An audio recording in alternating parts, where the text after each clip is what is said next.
electronic cutter. There's 3 different ways to feed paper into this machine. You can feed it manually in the front, the paper tray in the back, or there's actually a roller accessory over there. Yeah. The white roller that comes with the machine, and that allows you to cut unlimited lengths.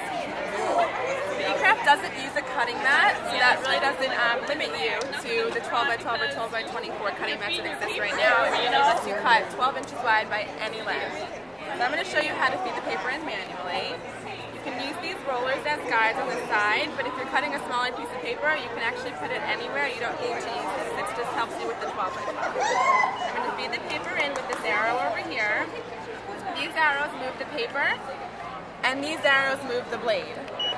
So the arrows surrounding cut, those work everything over here. And then these arrows over here navigate through the LCD display. So it's very easy to use.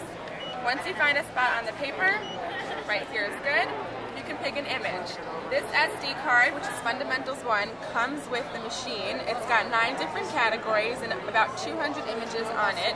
You can enter into a category by hitting enter, and you can hold down the arrow button and scroll through to get a quick glimpse of everything that's in each category. You can hit the back button to go to a different category. Here, this one's nature. You can enter in and see everything that's in there. Once you find something that you want to cut out, you can select it. I'm going to go into welded words and select I love you. I hit enter. The 2 things that you can adjust are multi and size. Multi is multi-cut, and that's just how many times the blade's going to pass through each image. When you're cutting a thin piece of cardstock, you don't need to adjust that. The only time you'd make that higher is if you're cutting something thick, like a thicker chipboard or a grunge board. But I'm going to leave it at 1 for this. And then size, you can change it with these arrows over here in 1/2-inch increments. It goes up and down. I'm going to do this one at 2.5 inches, and then you hit enter. Now you're ready to cut. All you have to do is hit cut. There's one other thing that you can adjust is the pressure, but it's on 6, which I'm going to leave it at, but this dial helps you adjust the pressure over here. 6 is pretty standard for any cardstock.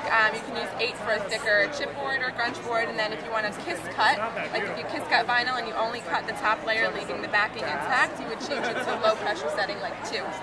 So I'm going to leave it at 6, and I hit cut. This blue light over here lights up when it's cutting all the way through the image. If that blue light wasn't lighting up, you can hit the cut button to pause it, adjust the pressure, make it higher, and then resume your cut. You can cut up to 11.5 inches on these SD cards, but then if you're using the software, you can cut, I think you can cut to the edge, about 12 inches, yeah. Maybe just under, maybe 11 4/5.